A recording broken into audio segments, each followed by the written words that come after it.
Think about your opinions, your political beliefs, your taste in music, the food you find disgusting, the kind of person you find attractive, the things you consider embarrassing, the ambitions you think are worth pursuing, the values you would die defending. Now ask yourself something genuinely uncomfortable. How many of those were chosen? And how many were simply absorbed? From your family, your culture, your peer group, the media you consumed, the city you grew up in, the language you think in. Because here is what the psychology of social influence tells us. The self you experience as your own, the one with the opinions and the tastes and the values, is far more socially constructed than it feels from the inside. And the forces that constructed it were operating largely without your awareness or consent. In 1951, a psychologist named Solomon Asch ran one of the most quietly devastating experiments in the history of social science. He brought participants into a room with several other people, all of whom were secretly Confederates, actors playing the role of fellow participants. The task was simple. Asch showed everyone a line on a card, then showed 3 comparison lines and asked which one matched the original. The answer was obvious, unmistakably clear. There was no ambiguity. But the Confederates gave the wrong answer. Unanimously. Confidently. And then it was the real participants' turn. 75% of participants gave the obviously wrong answer at least once across the trials. 37% of answers overall were conforming to the group's wrong answer. When interviewed afterward, some participants said they genuinely started to doubt their own perception. Others knew the group was wrong but could not bring themselves to say so. Think about what that means. A clear, simple, factual question.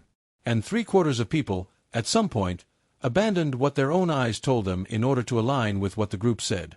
If this happens with lines on a card, with something that has a correct, visible, undeniable answer, what happens with questions that are genuinely complex? With politics, morality, religion, identity, what kind of person to be and what kind of life to live? Questions where there is no card to look at? The influence is total. It is invisible. And it begins before you have any capacity to resist it. Social psychologists distinguish between 2 types of social influence. Understanding the difference changes how you see almost every opinion you hold. The first is informational influence. This is when you look to other people because you genuinely do not know what to think and use their behavior or beliefs as information. You are new to a country. You do not know the customs. You watch what others do and follow their lead. This is rational. It is adaptive. In genuinely ambiguous situations, the group often knows things the individual does not. The second is normative influence. This is when you conform not because you believe the group is right, but because the cost of being different feels too high. Because standing apart from the group triggers the deep social pain of exclusion. Because the human nervous system, which evolved in small tribes where being cast out meant death, cannot easily distinguish between social rejection and physical danger. Normative influence is the engine of most of what gets called peer pressure. But peer pressure is a weak word for what is actually happening. What is actually happening is that your nervous system is making a survival calculation. The group is the source of safety, belonging, and survival. Disagreeing with the group, being visibly, vocally different, triggers a threat response. And so the mind finds ways to bring the self into alignment with the group. To genuinely start believing what the group believes. To stop noticing what conflicts with the group's worldview. This is not weakness. This is the human social brain doing exactly what it evolved to do. The problem is that it evolved for a very different environment than the one you now inhabit. Robert Cialdini spent years studying the science of influence and persuasion. What he documented is a set of principles that operate on human decision-making with remarkable reliability across cultures. Social proof. When you are uncertain, you look to what others are doing and treat that as the correct behavior. The laugh track on a television show. The line of people outside a restaurant. The 5-star reviews. The bestseller list. These are all manufactured or naturally occurring signals of what the group has approved, and they shape your behavior at a level below conscious deliberation. Authority. You defer to expertise, to credentials, to uniforms, titles, and the trappings of institutional power. Milgram showed us the lethal extreme of this. but it operates in 1,000 mundane ways every day. The doctor's recommendation, the expert's opinion on a news program, the confident tone of a voice that sounds like it knows something you do not. Scarcity. What is rare feels valuable. What is disappearing feels desirable. The limited time offer. The last item in stock. The exclusive invitation. These triggers bypass rational evaluation and activate an ancient survival response. Secure the resource before it is gone. Liking. You are more easily influenced by people you like. By people who are similar to you, who compliment you, who feel familiar. Marketing has known this for decades. Politics has known it forever. The candidate you would want to have a conversation with is the one whose policies you will overlook problems in. These principles work not because you are stupid. They work because they are shortcuts. Your brain cannot deliberate carefully about every decision. It uses heuristics, rapid, automatic rules of thumb, to navigate an overwhelmingly complex social world. And these principles are precisely engineered to exploit those heuristics. Beyond conformity, beyond persuasion, lies the question of identity itself. The social psychologist Henri Tajfel conducted a series of experiments in the 1970s that revealed something extraordinary about how human beings form groups and what those groups do to the mind. He divided people into groups based on the most trivial criteria imaginable. Preference for one abstract painter over another.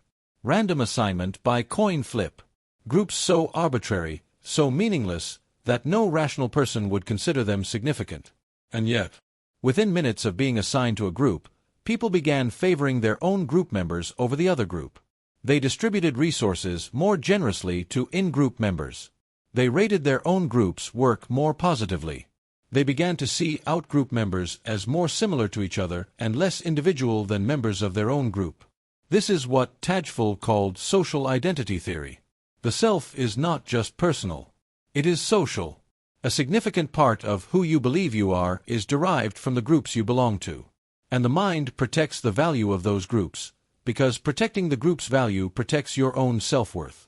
This is why group membership can feel sacred.